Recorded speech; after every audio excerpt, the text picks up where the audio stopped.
all I just told you, all the years of me being, you can't wait. So we don't have room. None of that matters. You're here now. Now you have to get to work. How important is sending that message to those that are really the Bryan Keiths, the Usos, and everyone who's gone on to that next level? No, those guys know that I lead by example. I don't sit around and, rest on my laurels or anything like that.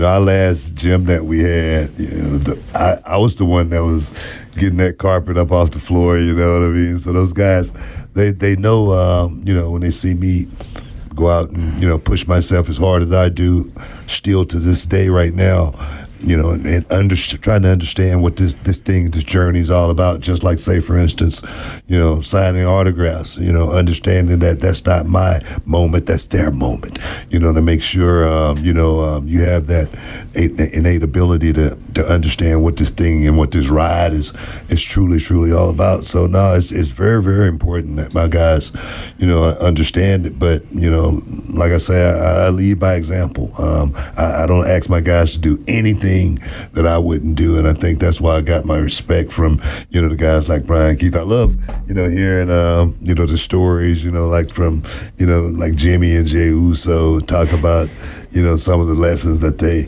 learned from me, and I was listening to Jimmy and Jey talk, and they said the one lesson that was so important for them to learn was your losses got to be better than your wins. And they go, man, that's something that we really think about all the time, is our losses got to be better than our wins.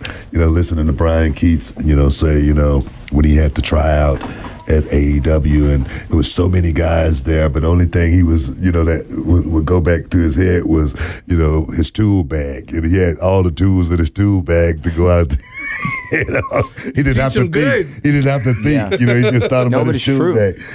So man, I'm proud, man. I'm proud, and it's very, very important, that my guys understand what this thing's all about.